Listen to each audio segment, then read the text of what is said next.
একটা মায়ের সামনে যখন সন্তান কাঁদতে কাঁদতে এরকম গলার আওয়াজ বন্ধ হয়ে যায়, বলেন তো তখন মাদের কেমন লাগে? মাদের কেমন লাগে? এবার হযরতে হাজেরা আলাইহিস সালাতু ওয়াস সালাম কি করলেন? দেখে যে বাচ্চার জিহ্বা শুকিয়ে একদম টনটন হয়ে গিয়েছে। আমি যে মা, মার জিহ্বার ভিতরও কোনো পানি নেই, কিন্তু বডি হিসাবে আমার শরীর তো বড়, পানি একটু বেশি আছে না নাই?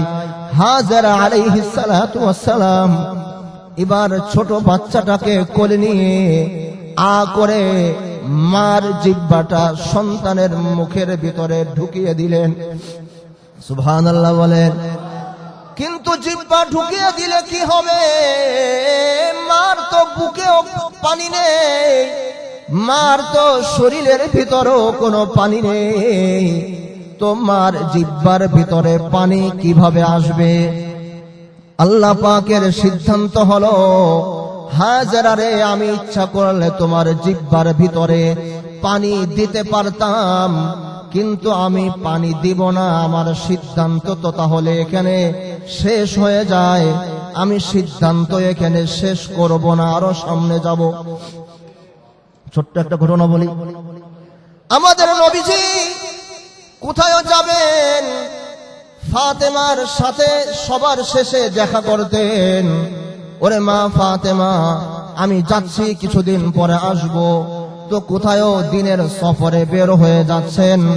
বের হওয়ার সময় ফাতেমার ঘরে গিয়ে ফাতেমাকে বিদায় দেওয়ার জন্য গেলেন। যাওয়ার পরে দেখেন হাসান হুসাইন কান্না করে, ওই হাজেরার সন্তান ইসমাইলের মতো।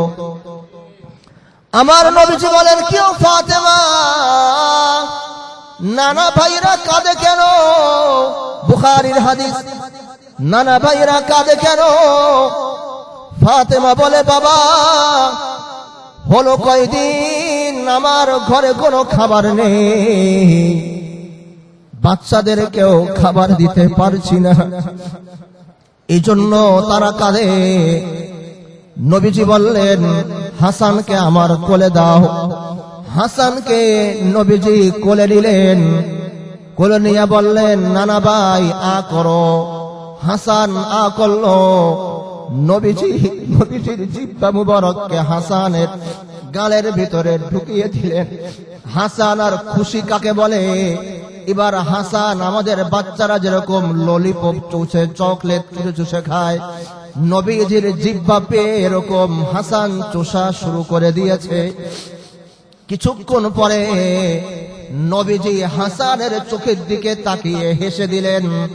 হাসানও হেসে দিলেন। আর হাসান বললেন, নানা, পেট ভরে গিয়েছে। সুবহানাল্লাহ। নবীজি এমন কি খাবার খাওয়াইয়া দিলেন যে পেট ভরে যায়। এবার হুসাইনকে আবার নবীজি কোলে নিলেন। হুসাইনকে বললেন, নানা ভাই গাল করো। হুসাইন গাল করলো। নবীজির জিহ্বা মুবারক হুসাইনের গালের ভিতরে ঢুকিয়ে দিলেন। হুসাইন ফিডারের মতন, মায়ের দুধের মতন চোষা শুরু করে দিয়েছে। কিছুক্ষণ পরে জিহ্বা ছেড়ে দেয়। নবীজি হুসাইনের চোখের দিকে তাকিয়ে হেসে দেয়, মুস্কি হেসে দেয়। কাঁদতে কাঁদতে কোলে এসেছিল। এবার হুসাইন পেটে হাত দিয়ে বলে, নানাজি, পেট ভরে গিয়েছে, আপনি যেখানে যাবেন যান, চলে যান, কোনো সমস্যা নেই। বুখারী শরীফের হাদিস। বেশ কিছুদিন পরে এইবার নবীজি যখন সফর থেকে এসেছেন, নবীজির সুন্নাত ছিল ফাতেমার ঘরে সবার পরে যাওয়ার সময় সবার পরে সাক্ষাৎ করতেন। আসার পরে সবার আগে ফাতেমার সাথে গিয়ে সাক্ষাৎ করতেন। কারণ নানা ভাই হাসান হুসাইনরা সেখানে আছে, কলিজার টুকরো ফাতেমাও সেখানে আছে। আগে সেখানে গিয়ে সাক্ষাৎ করতেন। তো এবার ফাতেমার সঙ্গে যখন প্রথম দেখা হলো, প্রথম কথাই ফাতেমা বলে, বাবা, ওই গেল কয়েকদিন আগে আপনি যে জিহ্বার মাধ্যমে খাবার দিয়ে গেলেন, বাচ্চাদের এখনো কোনো ক্ষুধা লাগে না, তাদেরকে আজও পর্যন্ত কোনো খাবার দেওয়ার প্রয়োজন হয় নাই। কিন্তু হযরতে হাজরার ব্যাপারে, ইসমাইলের ব্যাপারে সম্পূর্ণ উল্টো। হাজরা আলাইহিস সালাতু ওয়াস সালাম ইসমাইলের সন্তানের মুখের ভিতরে মা জিহ্বা ঢুকিয়ে দেয়, কিন্তু সন্তান কোনো পানি পায় না। আল্লাহ পাকের সিদ্ধান্ত রে, যদি আমি জিহ্বার ভিতরে ওই নবীজির মতন, হাসান হুসাইনের মতন পানি দিয়ে দিই, তাহলে তো খেলা এখানেই শেষ হয়ে যায়। আমি তো এখানে শেষ করব না রে। ওরে মা, তুমিও কষ্ট করো, তোমার সন্তানও কষ্ট করবে। এই কষ্টের বিনিময় এমন খাজানা আমি এখান থেকে খুলে দিব, কিয়ামত পর্যন্ত সমস্ত মানুষ তোমাদেরকে মনে করবে। আল্লাহর নবী, বিশ্ব নবী, রহমাতুল লিল আলামিন জনাবে মুহাম্মদুর রাসূলুল্লাহ সাল্লাল্লাহু আলাইহি ওয়াসাল্লামের অসংখ্য হাদিস থেকে ছোট্ট একখানা হাদিসের অংশ তেলাওয়াত করেছি। আয়াতটা মূলত হযরত ইব্রাহিম আলাইহিস সালাতু ওয়াস সালাম এবং ওনার স্ত্রী হযরতে হাজরা আলাইহিস সালাতু ওয়াস সালাম এবং ওনার ছেলে, ভবিষ্যৎ যিনি নবী হবেন, হযরত ইসমাঈল আলাইহিস সালাতু ওয়াস সালাম, এবং সাথে জমজমের কূপ এবং দ্বিতীয়বার মক্কা আবাদির বিষয় এই আয়াতগুলোর ভিতরে আলোচনা করা হয়েছে। আয়াতটা মূলত সূরাতুল ইব্রাহিমের 37 নম্বর আয়াত। এই আয়াতের একটা শানে নুজুল আছে। এই শানে নুজুল বললেই এই বয়ান শেষ। সুবহানাল্লাহ বলেন। শানে নুজুল বললেই বয়ান কি শেষ। তো এটা বলবো ইনশাআল্লাহ। শানে নুজুল কারে বলা হয়? কোরআনের এমন কতগুলো আয়াত আছে যে আয়াতগুলো বিভিন্ন প্রেক্ষাপটে, বিভিন্ন কারণবশত আল্লাহ পাক অবতীর্ণ করেছেন। ওই যে প্রেক্ষাপট, এই প্রেক্ষাপটকে শানে নুজুল বলা হয়।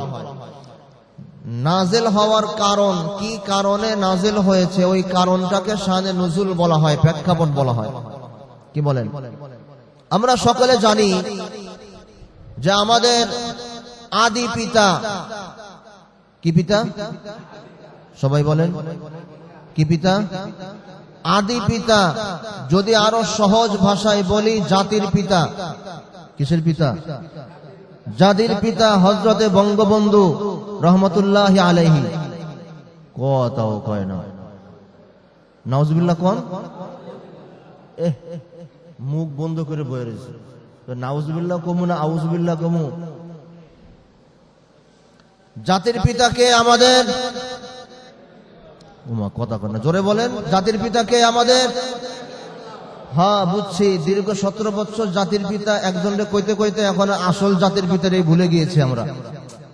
কথা কয় না। যদি কেউ সজাগ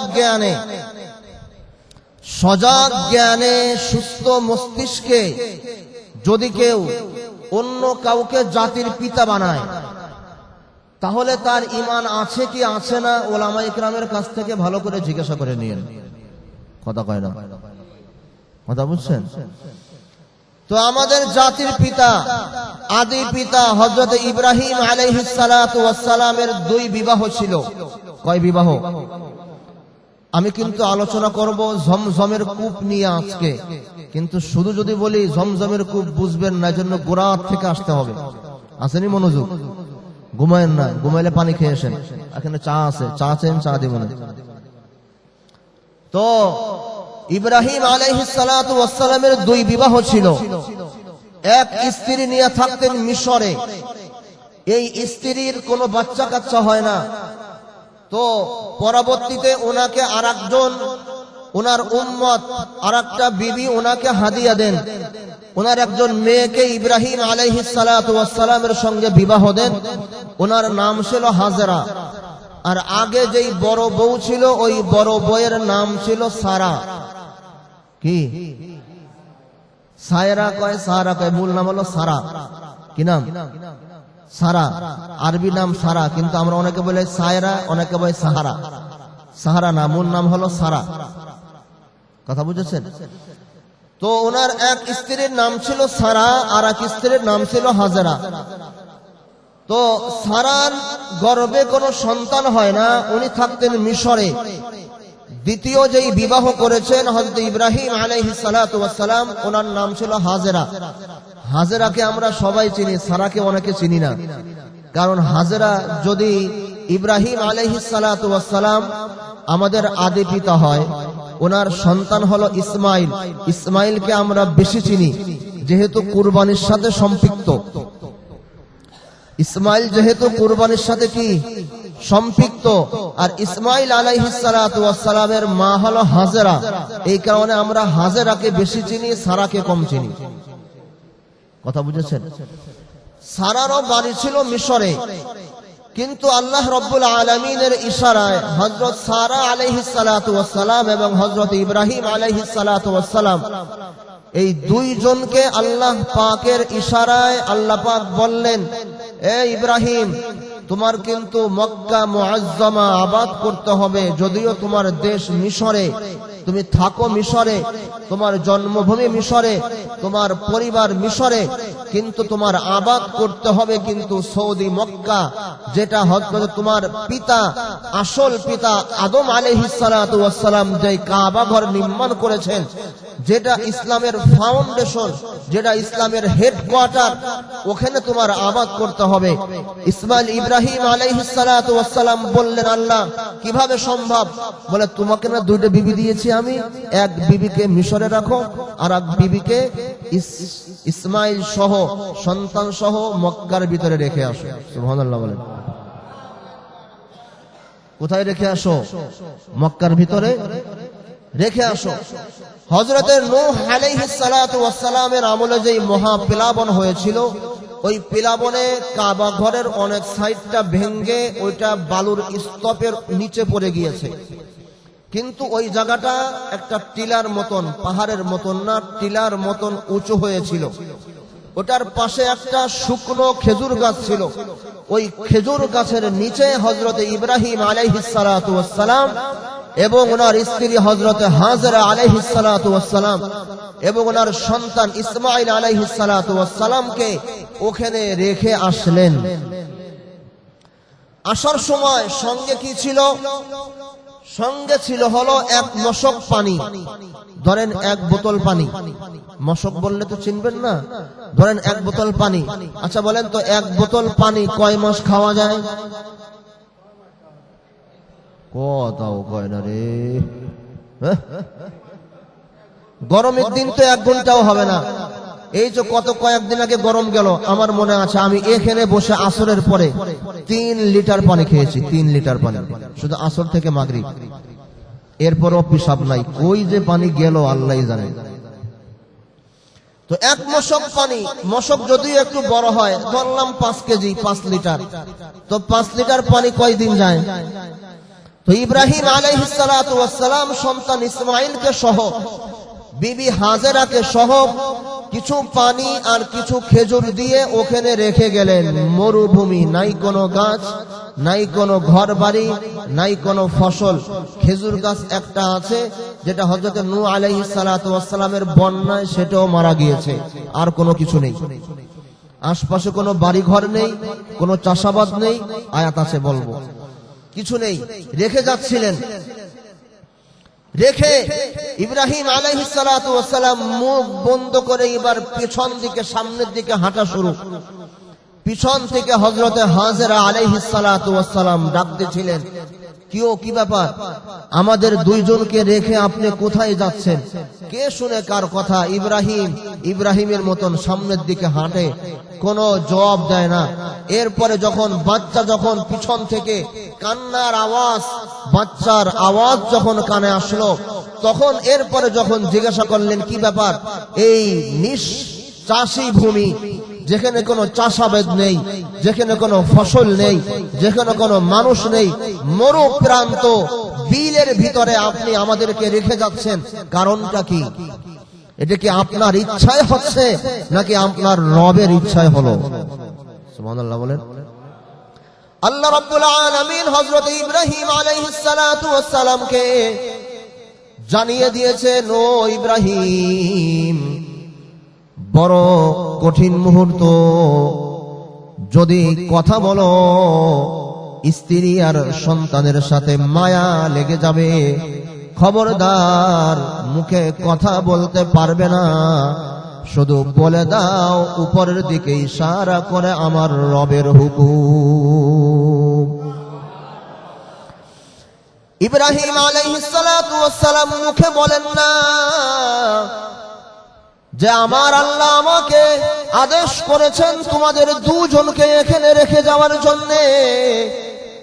মুখে বলেন না, শুধু ইশারায় বলেন হ্যাঁ, আমার মালিকের হুকুম। আমার কিসের ঠেকা পড়েছে? আমার প্রথম স্ত্রীর গর্ভে সন্তান হয়নি, দ্বিতীয় গর্ভে সন্তান হয়েছে। এই সন্তান আমার বড় আদরের সন্তান, বড় দোয়া কান্নাকাটির পরে এই সন্তান পেয়েছি। আছে না নাই? কথা বলেন না। ইব্রাহিম আলাইহিস সালাতু ওয়াস সালাম আল্লাহর কাছে দোয়া করতেন। দোয়া কমনি? দোয়া কমু? রব্বি হাবলি মিনাস সালিহিন।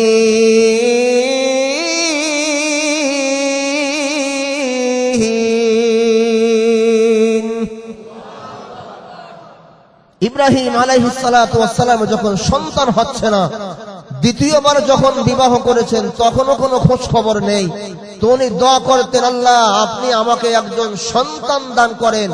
কিরকম সন্তান? শুধু সন্তান না, সালিহিন, নেককার, ভদ্র, সভ্য সন্তান দান করেন। কথা বলেন। আচ্ছা, সন্তানের জন্য আমরা দোয়া করি তো? কথা কয় না, দোয়া করেন না? যাদের সন্তান হয় না আমরা দোয়া করি, আল্লাহ একটা সন্তান দাও। আমরা শুধু সন্তানের দোয়া করি, নেক সন্তানের জন্য দোয়া করি না। এই দোয়া ভুল। এই দোয়া কি ভুল? সন্তান যদি নেক হয়, এই নেয়ামত থেকে বড় কোনো নেয়ামত আর দুনিয়াতে নেই। আর যদি সন্তান বদকার হয়, এই সন্তান থেকে গজবের সন্তান আর দুনিয়াতে নেই। বাবারা দাদারা কথা কন না কেন? ওরকম ভাবে স্ত্রী যদি নেককার স্ত্রী হয়, এর থেকে বড় নেয়ামত আর আপনার ঘরে নেই। আর যদি স্ত্রী টিটিং ফিটিং হয়, তাহলে এই গজব থেকে বড় গজব আর দুনিয়াতে নেই। কথা কন। এজন্য আল্লাহ রাব্বুল আলামিন দোয়া শিখিয়ে দিয়েছেন, যাদের সন্তান হয় না শুধু কয়ো না এটা আল্লাহ সন্তান দাও, সন্তান দাও, সন্তান দাও। না না, দোয়া করো, আল্লাহ আপনি আমাকে নেককার সন্তান দান করেন। কি সন্তান? ওই যে ঘুমায়, একটা চিমটি দাও। দাদা মানুষ তো চিমটি না, আদর দিয়ে দাও।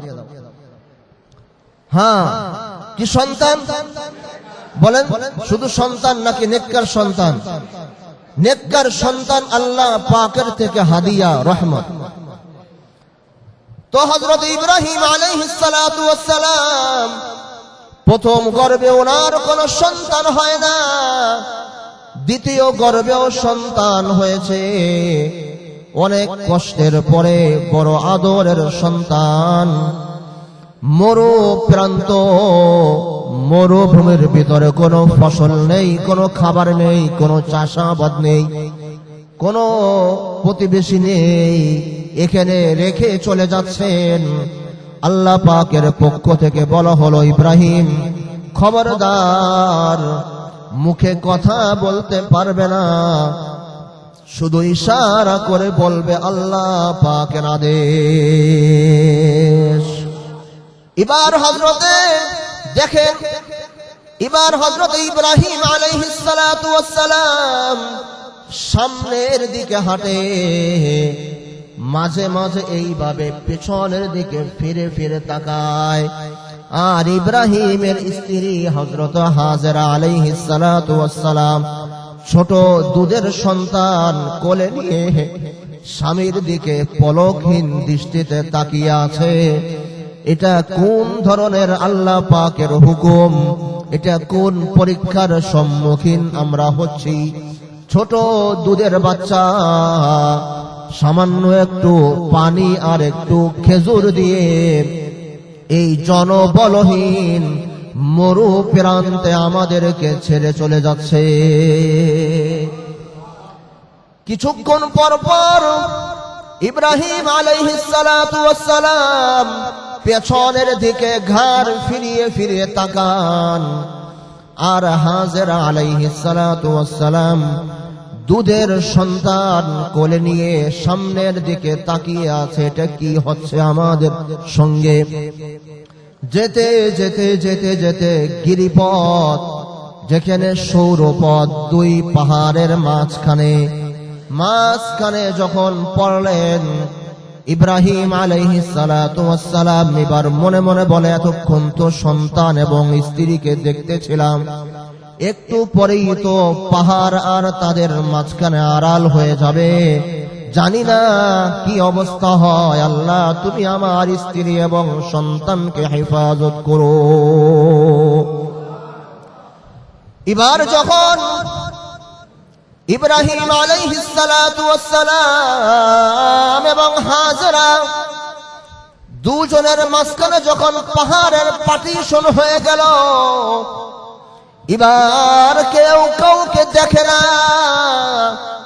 এবার পাহাড়ের অপর সাইড দিয়ে এবার ইব্রাহিম আলাইহিস সালাতু ওয়াস সালাম দুটো হাত আল্লাহর দিকে উঠিয়ে দোয়া করলেন, যেটাই হলো এইটার শানে নুজুল। রব্বানা ইন্নী আসকানতু মিন যুররিয়াতি বিওয়াদিন গায়রি যী যারইন ইনদা বাইতিকাল মুহাররম ربنا ليقيموا الصلاة فاجعل أفئدة من الناس تهوي إليهم وارزقهم من الثمرات لعلهم يشكرون। أي الله আমার কোলের সন্তান, আমার কলিজার টুকরো সন্তান ইসমাইল আর আমার কলিজার টুকরো স্ত্রী হাজেরাকে চাষাবাদাহীন মরু প্রান্তে রেখে গেলাম। কি জন্য? এক নম্বর হলো আপনার এই কাবা ঘর, এখানে নামাজ কায়েম করবে, এই এলাকাকে আবাদ করবে আপনার জন্য, দিনের খাতিরে আমি সন্তানকে ছেড়ে দিলাম, দিনের খাতিরে স্ত্রীকে মরু প্রান্তে ছেড়ে দিলাম। আপনি দেখেন, তারা এখানে দিন কায়েম করবে, তারা এখানে নামাজ কায়েম করবে। আয় আল্লাহ, তাদের সহানুভূতির জন্য আপনি একটা কাজ করেন। সেই কাজটা হলো, ভবিষ্যতে এখানে যারা জনবসতি হবে, মক্কার ভিতরে যারা ঘর বাড়ি বাঁধবে, তাদের অন্তরটার ভিতরে আমার স্ত্রী আর সন্তানের মোহাব্বত ঢুকিয়ে দিয়েন, যেন তারা প্রতিবেশীর মতো আমার স্ত্রী এবং সন্তানকে ভালোবাসে। এটাই আল্লাহ পাক, আল্লাহ রাব্বুল আলামিন বললেন, রব্বানা ইন্নী আসকানতু মিন যুররিয়াতি بواد غير ذي زرع عند بيتك المحرم ربنا ليقيموا الصلاة فاجعل أفئدة من الناس تهوي إليهم وارزقهم من الثمرات لعلهم يشكرون।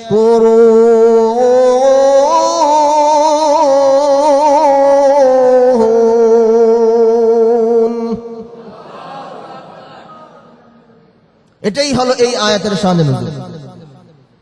আল্লাহ, আমি আমার স্ত্রীর সন্তানকে এমন মরু প্রান্তে রেখে গেলাম যেখানে কোনো চাষাবাদী হয় না, যেখানে কোনো ফলমূল হয় না, যেখানে কোনো লোকজন নেই, মরু প্রান্ত, কোনো লাইটের ব্যবস্থা নেই, কোনো পানির ব্যবস্থা নেই, কোনো খাবারের ব্যবস্থা নেই। আপনার আদেশে দিন কায়েম করার জন্য, দিনের স্বার্থে আমার সন্তান এবং স্ত্রীকে এখানে রেখে গেলাম, এদেরকে আপনি আল্লাহ দেখাশোনা করেন। মনে আছে তো? একটু খেজুর, একটু পানি, কয়দিন যায়? হ্যাঁ, কয়দিন যাইব? হাদিসের ভিতরে আল্লাহর নবী বিশ্ব নবী রাহমাতুল লিল আলামিন জনাবে মুহাম্মদুর রাসূলুল্লাহ সাল্লাল্লাহু আলাইহি ওয়াসাল্লাম বুখারী শরীফের হাদিসে এবার লম্বা চওড়া আলোচনা করেছেন। হযরতে আব্বাস থেকে বর্ণিত, আব্বাস রাদিয়াল্লাহু তাআলা আনহু বলেন, সামান্য কিছু পানি আর সামান্য কিছু খেজুর কিছুদিনের ভিতরে শেষ হয়ে গেল। এবার মশকের ভিতরে, বোতলের ভিতরে পানি নেই, পুটলার ভিতরে, হাজেরার পুটলার ভিতরে খেজুর দিয়েছিলেন, সেই খেজুরও শেষ হয়েছে। আচ্ছা বলেন তো, মা যদি খেতে না পারে তাহলে বাচ্চা খাবার পায়? কথা বলেন। এই জন্য বাচ্চা পেটে আসলে মার ডাবল খেতে হয়। খাবে একজন, ভোগ করবে দুইজন। যখন বাচ্চা যখন দুধ পাই হয়, দুধ পান করে, মাদের বারবার খেতে হয়। কারণ মা যত বেশি ভালো খাবার খাবে, যত পুষ্টিকর খাবার খাবে, সন্তান তত বেশি খাবার পাবে। কিন্তু সম্পূর্ণ উল্টো, হাজেরার পুটলার ভিতরে সামান্য পানি, সামান্য খেজুর, তাও এবার শেষ। মার মুখে খাবার নেই, তো সন্তানের মুখে মা খাবার দিবে কিভাবে? এবার বুকের সাথে লাগায়, বাচ্চা কোনো খাবার পায় না, দুধ শুকিয়ে গিয়েছে, খাবারের কোনো খোঁজ খবর নেই। একদিন, দুই দিন, তিন দিন যায়, এবার সন্তান আর খাবার পায় না। সন্তান এবার হাউমাউ করে কান্না শুরু করে দিয়েছে। সন্তানও কাঁদে, মাও কাঁদে। হায় রে হায়, আমি কিরকম মা হলাম যে আমি সন্তানের মুখের ভিতরে খাবার দিতে পারি না, আমি কেমন মা হলাম।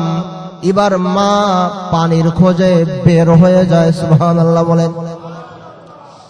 পানির খোঁজে এবার মক্কার ভিতরে হাজেরা আলাইহিস সালাতু ওয়াস সালামকে রেখে দিলেন। ওখানের ভিতরে এবার দাঁড়িয়েছেন হাজেরা আলাইহিস সালাতু ওয়াস সালাম। দাঁড়িয়ে দেখে এবার কোথায় কোনো পানির সন্ধান পাওয়া যায় কিনা, কোথায় কোনো পাখি কাক উড়ে কিনা। কিন্তু দেখা যায় কোনো কাকও নেই, কোনো পাখিও নেই, কিছু নেই। দূর প্রান্ত একটু সামনে গিয়ে সাফাতে উঠলেন। আমরা সাফা মারওয়া সাই করি হজের সময়। সাফাতে উঠলেন, উঠার পরে এবার মনে মনে ভাবলেন, দেখি আশপাশে কোনো পাহাড়ের উপরে পাখি উড়ে কিনা। কারণ যেখানে কূপ থাকে, ওই কূপের উপরে পাখি পশু উড়ে, বোঝা যায় যে নিচে কূপ আছে। কোথায়ও দেখে না। যখন সাফাতে উঠলেন, মারোয়ার দিকে তাকালেন, দুপুর বেলা প্রচন্ড রোদের ভিতরে দেখে বালুগুলো চিকচিক করছে। বালুগুলো যখন চিকচিক করে চরের ভিতরে গিয়ে দেখেন, মনে হয় পানির ঢের মতন বালুগুলো এরকম হেলে। তো উনি মনে করলেন মনে হয় সাফাতে মারুর ভিতরে পানি আছে। তো এবার সাফা থেকে দৌড় দিয়ে মারোয়ায় যান। মারোয়ায় গিয়া দেখেন না, মারোয়ার ভিতরে পানি নেই। তো আবার সাফার দিকে তাকান, দেখে যে বালুগুলো কিচমিচ করতে মনে হয় পানি। তো আবার পাগলের মতন মারোয়ার দিকে যান। এরকম একবার সাফায় মনে হয় পানি আছে, আবার সাফাতে আসেন, আবার মনে হয় মারোয়ার ভিতরে পানি আছে, তো মারোয়াতে যান। সাফা মারোয়া, মারোয়া সাফা, সাফা মারোয়া। হাজিরা পাগলের মতন দৌড়ায়। কথা কয় না। হজের নিয়ম হলো যখন কাবা ঘর তওয়াফ করা হয় মিডিয়াম গতিতে ঘুরবে, দৌড়াবে না, আস্তে আস্তে মিডিয়াম গতিতে হাঁটবে, তওয়াফ করার নিয়ম। আর সাফা মারওয়া সাই করার নিয়ম হলো একটু দৌড়াবে। হ্যাঁ কি কোন হাজির সাহেবরা, আহা দৌড়াবে কেন? ওই যে আমার পাগল বান্দি হযরতে হাজরা আলাইহিস সালাতু ওয়াস সালাম দিন কায়েম করার জন্য ওখানে সন্তানকে রেখে দিয়েছিলেন। তো এখন বাচ্চার পানির জন্য দৌড়াদৌড়ি করছে। আল্লাহর রাস্তার কষ্ট, দিন কায়েম করার জন্য কষ্ট, এটা আমি আল্লাহর কাছে বড় ভালো লাগে। ওই হাজরার সাফা মারওয়া, মারওয়া সাফার দৌড়াদৌড়ি আমি আল্লাহর দরবারে এত ভালো লেগেছে, হায় রে হায় এত কবুল হয়েছে। এই সাফা মারওয়ায় পাগলের মতন দৌড়াদৌড়ি আমি আল্লাহর দরবারে এত পছন্দ হয়েছে, কিয়ামতের আগ পর্যন্ত শুধু 5 ওয়াক্ত নামাজের সময় ব্যতীত যারা হজে গিয়েছেন তারা দেখবেন শুধু 5 ওয়াক্ত নামাজের সময় বাদে একটা মিনিটের জন্য এই সাফা মারওয়া সাই করা বন্ধ থাকে না। শুধু 5 ওয়াক্ত নামাজের সময় যেহেতু বাইতুল্লাহর ভিতরে নামাজ হয়, তওয়াফ করার পরেই তো সাই করতে হয়, নামাজের সময় বন্ধ থাকে।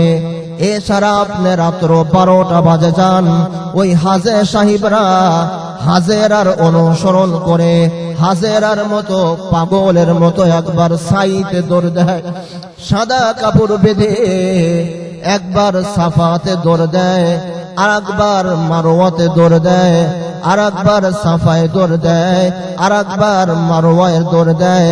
7 বার যখন দৌড় দেওয়া হয় আমার আল্লাহ বলেন নাও হাজি, এবার আমার ওই হাজরার অনুসরণ হয়েছে, যাও তোমার হজ উমরা কবুল করে নিলাম। আরে বুঝেননি, এডি বুঝেননি? আমরা তো শুধু গিয়ে দৌড়াদৌড়ি করি। সাফা মারওয়া সাই করছনি, কয় হ্যাঁ করছি, কিন্তু মর্ম বুঝে না। কোত্থেকে এসলো, কেন এসলো, কি কারণে দৌড়াদৌড়ি করলে লাভটা কি? কথা বল। আরে পাগল খালি দৌড়ায়, আছে না নাই? পাগল খালি হাঁটে, যখন বসে থাকে কুতুর কুতুর করে, আর যখন হাঁটে দেখবেন খালি হাঁটে, খালি হাঁটে, খালি কি? আরে শুনেন, হজের যত আহকাম গুলো আছে এই আহকাম গুলোকে বলা হয় আশিকানা আহকাম, মুহাব্বত ওয়ালা আহকাম। এই আহকাম যদি আপনি বুদ্ধি দিয়ে, বিবেক দিয়ে, জ্ঞান দিয়ে, বিজ্ঞান দিয়ে যদি আপনি বিশ্লেষণ করতে চান, এটার কোনো বৈজ্ঞানিক বিশ্লেষণ আছে কিন্তু কোনো যুক্তি খুঁজে পাবেন না। হাজরা দৌড়াদৌড়ি করলো, তো এবার আমাদের দৌড়াদৌড়ি করতে হবে, এটা কোন যুক্তিতে আসে? কোনো যুক্তি নেই। যুক্তি একটা, ওই হাজরা দৌড়াদৌড়ি করেছে দিনের জন্য, দিন কায়েম করার জন্য। আল্লাহ পাকের দরবারে এটা কবুল হয়ে গিয়েছে, এত কবুল হয়ে গিয়েছে আল্লাহ রব্বুল আলামিন কিয়ামত পর্যন্ত আনেওয়ালা মানুষের জন্য বিধান করে দিলেন, খবরদার ওই হাজরার মতন পাগলামি না করলে বান্দারে তোমার হজ আর উমরা আমি কবুল করব না। এবার যখন হযরতে হাজরা আলাইহিস সালাতু ওয়াস সালাম যখন 7 বার দৌড়াদৌড়ি করলেন, একবার সাফায় একবার মারওয়ায় যখন 7 চক্কর দেওয়া হলো, এবার মনের ভিতরে আবার কামড় দিয়ে উঠেছে, হায় রে হায়, কোলের দুধ পাই সন্তানকে তো কাবা ঘরের পাশে খেজুর গাছের নিচে রেখে এসেছি, না যেন পানির তৃষ্ণায় কোনো সমস্যা হলো কিনা, না মরে গেল কিনা, গিয়ে দেখে ছোট দুধপাই বাচ্চা ইব্রাহিম আলাইহিস সালাতু ওয়াস সালাম 2 হাত পাও 4 হাত পাও চারদিকে ছিটিয়ে ছিটিয়ে কাঁদছেন। কাঁদতে কাঁদতে গলার এখন স্বর নাই। যখন দেখবেন বাচ্চারা যখন বেশি কাঁদে তো আল্লাহ রব্বেই কাঁদলে গলার আওয়াজ কমে যায়, খালি আ আ শোনা যায়।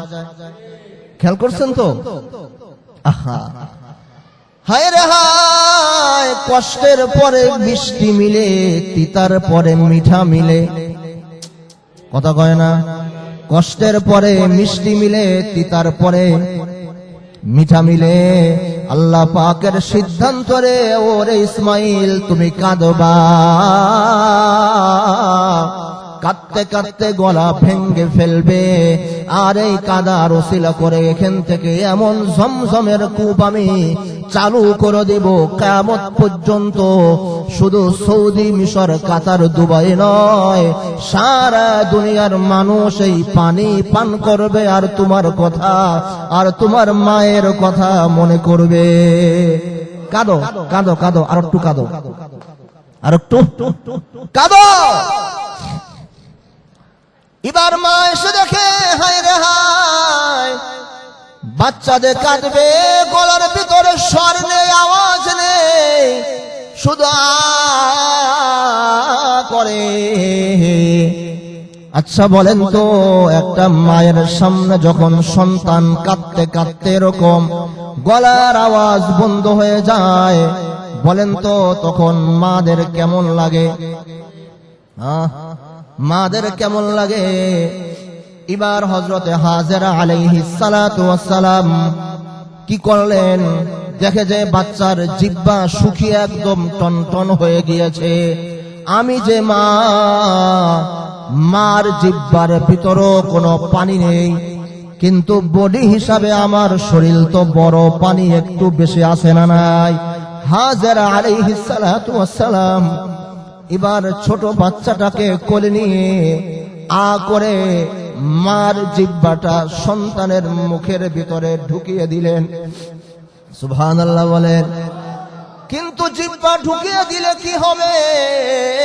মার তো বুকেও পানি নেই, মার তো শরীরের ভিতরেও কোনো পানি নেই, তো মার জিহ্বার ভিতরে পানি কিভাবে আসবে? আল্লাহ পাকের সিদ্ধান্ত হলো, হাজেরা রে, আমি ইচ্ছা করলে তোমার জিহ্বার ভিতরে পানি দিতে পারতাম, কিন্তু আমি পানি দিব না। আমার সিদ্ধান্ত তো তাহলে এখানে শেষ হয়ে যায়। আমি সিদ্ধান্ত এখানে শেষ করব না, আরো সামনে যাব। ছোট্ট একটা ঘটনা বলি। আমাদের নবীজি কোথায় যাবেন, ফাতেমার সাথে সবার শেষে দেখা করতেন। ওরে মা ফাতেমা, আমি যাচ্ছি, কিছুদিন পরে আসব।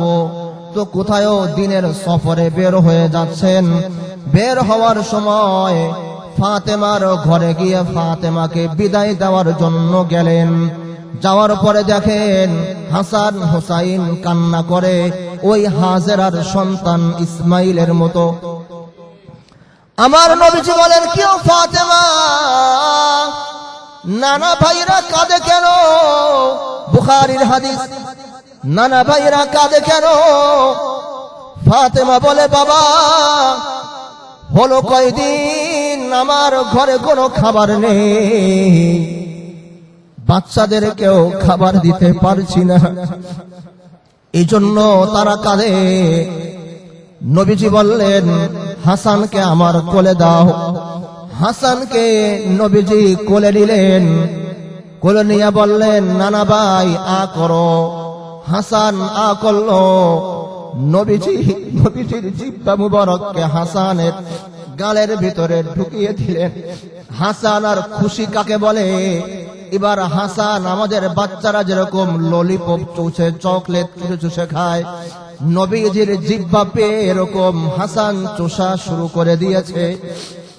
কিছুক্ষণ পরে নবীজি হাসানের চোখের দিকে তাকিয়ে হেসে দিলেন। হাসানও হেসে দিলেন। আর হাসান বললেন, নানা, পেট ভরে গিয়েছে। সুবহানাল্লাহ। নবীজি এমন কি খাবার খাওয়াইয়া দিলেন যে পেট ভরে যায়।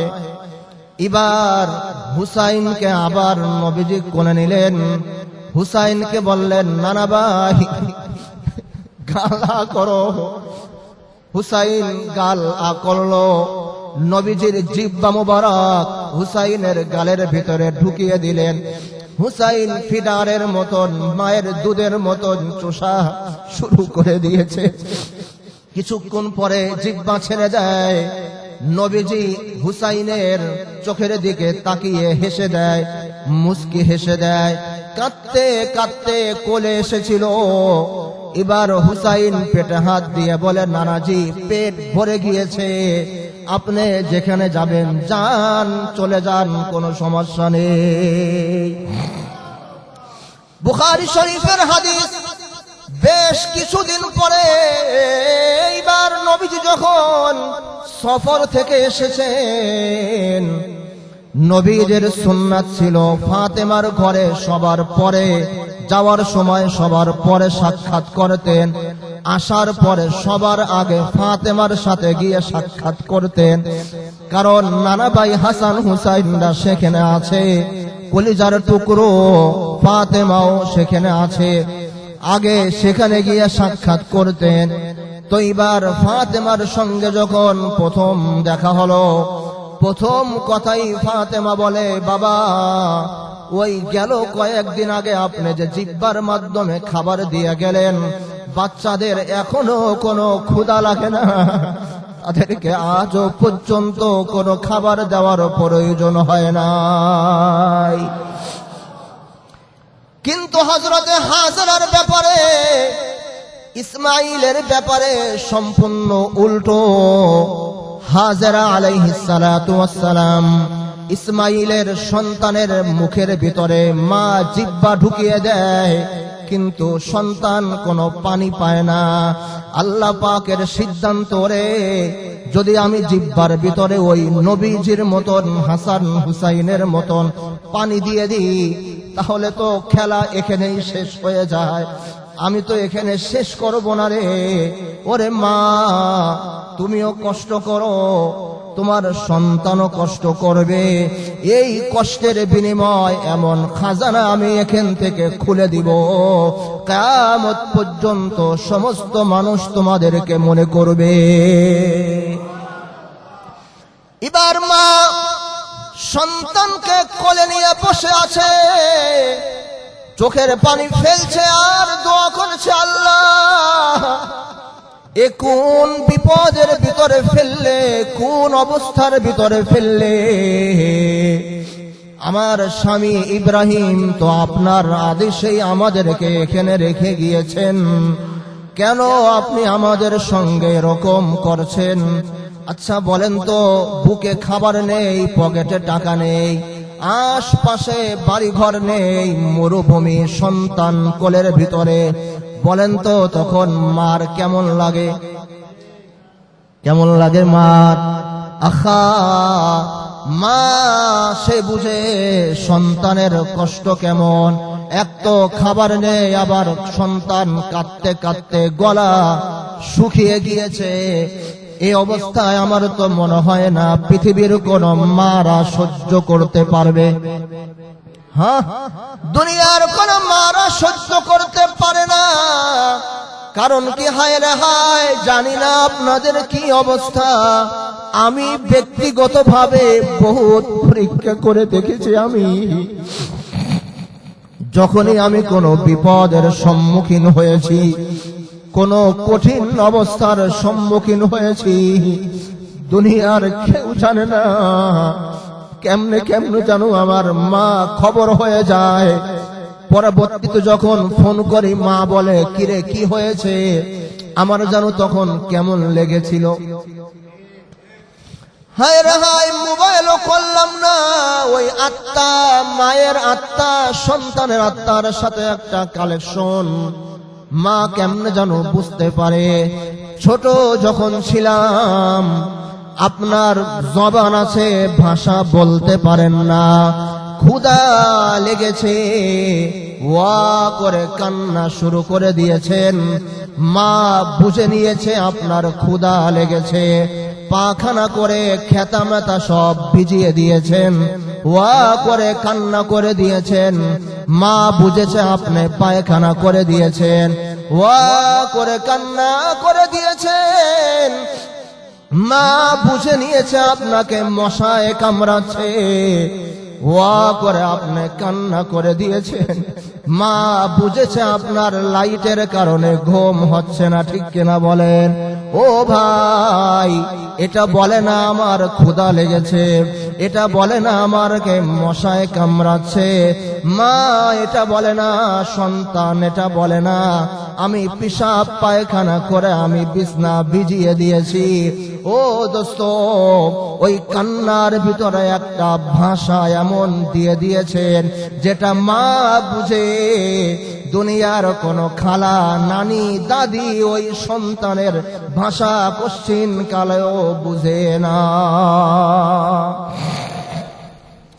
এই কারণে হাদিসের ভিতরে এসেছে, আমি সন্তানকে এমন ভাবে প্রতিপালন করি, মায়ের অন্তরের ভিতরে সন্তানের জন্য একটা মায়ার জাল দিয়ে দিই। সন্তানের মায়া মোহাব্বত দিয়ে মাটাকে আবরণ করে ফেলি। ওই মোহাব্বত দিয়ে যখন আবরণ করে ফেলি, এবার মার কানে যখন সন্তানের কান্নার আওয়াজ আছে, তখন মা বুঝে এটা কি ক্ষুধার কান্না, নাকি এটা মশার কামড়ের কান্না, নাকি এটা পেশাব পায়খানা করার কান্না। আমি আল্লাহ এই ভাষা বোঝার মতন যোগ্যতা মায়ের কানে আমি দিয়ে দিই। ওরে মিয়া আখা, এবার দুঃখের কথা কি বলবো, এবার বড় হওয়ার পরে সেই মারে বুড়ো আঙ্গুল দেখিয়ে চলো। সেই মারে এই করো সেই করো, খোদার কসম খেয়ে বলি তোমার কপালে শনি আছে যতক্ষণ না তোমার মা তোমাকে মাফ না করবে। এবার আসেন ওই হাজরা আলাইহিস সালাতু ওয়াস সালাম ছোট্ট দুধপাই সন্তান ইসমাইলকে কোলের ভিতরে নিয়ে বসে আছেন। কিছুক্ষণ পরে দেখে পাশে একজন লোক দাঁড়িয়ে আছে, বিশাল উঁচু লম্বা সাদা কাপড় পরিহিত দাঁড়িয়ে আছে, কিন্তু মুখ অন্যদিকে ফেরানো। এসে বললেন, ও হাজেরা, নিশ্চয়ই তুমি কোনো সমস্যার সম্মুখীন অবস্থায় আছো, কোনো সাহায্য লাগবে নি বলো। হাজরা আলাইহিস সালাতু ওয়াস সালাম ডাক দিয়ে বললেন, চিনি না তুমি কে, জানি না তুমি কে, তবে আমার বিশ্বাস আছে আল্লাহ আমাকে সাহায্য করবেন। যদি পারো আমাদের জন্য কিছু খাবারের ব্যবস্থা করে দাও। এটা বলে ইসমাইল আলাইহিস সালাতু ওয়াস সালামকে জমিনের ভিতরে শোয়া দিলেন, আর ওই দাঁড়ানো ব্যক্তির সাথে কথা বলা শুরু করে দিলেন। হাদিসের ভিতরে এসেছে, এবার ইসমাইল আলাইহিস সালাতু ওয়াস সালাম যে কাঁদতেছিলেন, পা দিয়ে বালুকে হেসরাচ্ছিলেন, ওখান থেকে আল্লাহ রব্বুল আলামিন পানির ফোয়ারাকে চালু করে দিলেন। বুখারী শরীফের হাদিসের ভিতরে হযরতে ইবনে আব্বাস থেকে বর্ণিত, আমার নবীজি বলেন, আরে না না না না না, ও ইসমাইল পানির ভিতরে বালুর ভিতরে পা মারেনি। ওই যে যেই ব্যক্তিটার সঙ্গে দাঁড়িয়ে দাঁড়িয়ে হাজেরা কথা বলতেছিল, ওই ফেরেশতা তার পাখা দিয়ে, আর এক riwayate আছে পা দিয়ে ওখানে গেট মেরেছেন। তো আল্লাহ রব্বুল আলামিন ওখান থেকে ইসমাইলের পায়ের গোড়া থেকে পানির ফোয়ারা বের করে দিয়েছে। এবার পানি এমন বেগে বের হয়, হায় রে হায়, হাজরা আলাইহিস সালাতু ওয়াস সালাম বাঁধ দেয়, বাঁধ বুঝেন তো, বাঁধ দেয়, বাঁধ দেয়, বালু দিয়ে উঁচু করে দেয়, বালুর বাঁধ ভেঙ্গে পানি চলে যায়। তো এবার কিছু পানি নিয়ে খায়, কিছু সন্তানকে দেয়, আবার কিছু পানি নিয়ে মশকের ভিতরে ভরে, কিছু পানি নিয়ে কোলের ভিতরে রাখে, কিছু পানি নিয়ে হাতে মুখে মাখে। আমার নবীজি এবার হাদিস বলেন, এরপরে হাজরা আলাইহিস সালাতু ওয়াস সালাম খুশিতে পানিকে বললেন, এ পানি ঝম ঝম ঝম, থাম থাম থাম। ঝমঝমের কি অর্থ? থাম থাম থাম থাম, ও পানি ঝম ঝম ঝম, থামো থামো থামো, এত পাগলামি শুরু করছো কেন? আমাদের তো একটু পানি হলেই হতো, গোসল করলাম, মশকে পানি রাখলাম, আর কত পানি তুমি দিবে? এবার নবীজি হাদিসের ভিতরে বললেন, আব্বাস থেকে বর্ণিত বুখারী শরীফের হাদিস, যখনই হাজেরা পানিকে বললেন ঝম ঝম ঝম, থাম থাম থাম, তো এবার পানি আর উপরের দিকে আসে না, পানি এবার নিচের দিকে গভীর হওয়া শুরু করে দিয়েছে। নবীজি বলেন, যদি ওই দিন হাজেরা থাম থাম থাম, ঝম ঝম ঝম না বলতেন, তাহলে আল্লাহ রাব্বুল আলামিন ওখান থেকে বিশাল বড় ঝর্ণা ধারা বের করে দিতেন, যে মক্কা পুরোটা পানি দিয়ে মহাপ্লাবন হয়ে যেত। তো এবার ঝমঝমের কূপ কায়েম হয়ে গেল। কিছুদিন পরে এক গোত্র এসে দেখে এখানে পানির ব্যবস্থা। হাজেরাকে বললেন, ও মা, আমরা মরুভূমির ভিতরে থাকি, যদি অনুমতি দাও এখানে থাকবো, এই কূপটা তোমার অধীনেই থাকবে, তুমি নেতৃত্ব দিবে, আমরা এখান থেকে পানি খাবো। হাজেরা বলে, কোনো সমস্যা নেই, আমি তো চাচ্ছি আমার কিছু প্রতিবেশী দরকার। সুবহানাল্লাহ বলেন, আমার কিছু প্রতিবেশী দরকার, বাস কোনো সমস্যা নেই, আমি প্রতিবেশী পেয়ে গেলাম, পানি পেয়ে গেলাম, এবার নামাজ কায়েম করে দিব, কাবা ঘরকে আবাদ করা শুরু করে দিব। এবার জিজ্ঞাসা করতে চাই, ওই হাজেরার মতন পাগলামি করে সাফা মারওয়া সাই করার নিয়াত আছে তো আপনাদের? কথা বলেন, সরাসরি গিয়ে জমজমের পানি খাওয়ার নিয়াত আছে তো আপনাদের? নিয়াত নাই কার কার হাত তুলেন। মাশাআল্লাহ, সবাই আছেন মসজিদে। হুজুর, টাকা তো নেই, হজ করব কিভাবে? মেরে দিল কে আরজু হ্যায় আখা, কবি বলেন, আমার কাছে সফরের সামান নেই, জিয়ারত মদিনা কি দিল মে है तमन्ना, नहीं है मेरे पास सफर की समाना। ও মওলা, মক্কা মদিনা তো জিয়ারত করতে মনে চায়, কিন্তু গরিব মানুষ, টাকা নেই, যাব কিভাবে? আসে না নাই? কিভাবে যাবেন বলে দিব। হজ দিয়ে টাকা হয়, সবাই বলেন, টাকা দিয়ে হজ হয়, সবাই বলেন, টাকা দিয়ে হজ হয়। যদি টাকা দিয়ে হজ হতো, তাহলে বাংলাদেশের বড় লোকরা হজ সবার আগে করত, গরিবরা চান্স পেত না। অথচ হিসাব করলে দেখা যায় মধ্যবিত্তরা যৌবনে হজ করে, অথবা মধ্য বয়সে হজ করে। আর ধনীরা যায় কোন সময় জানেন? ধনীরা যায় হলো ওই সময় যখন দেখে যে আর শরীরে কুলায় না, অপারেশন 10-12টা, কথা বুঝেন নাই, ধাক্কা মুক্কা খাইয়া, এরপরে এখন হাতে তবদ নেই, পায়ে তবদ নেই, শরীরে এখন কাজ করে না, আমাদের গ্রামের ভাষায় কয় বুতা হয়ে গেছে। বুতা, বুতা বুঝেন তো? আরে বুতাও বুঝে না, দাও যেটা ধার নাই এটাকে বলা হয় বুতা, কোনো কিছু কাটে না, বুঝেন নাই? আঞ্চলিক ভাষা বুতা বুতা।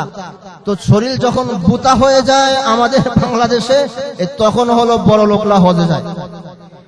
এই বুড়ো মিয়া গিয়া হজে গিয়ে কিটা করব?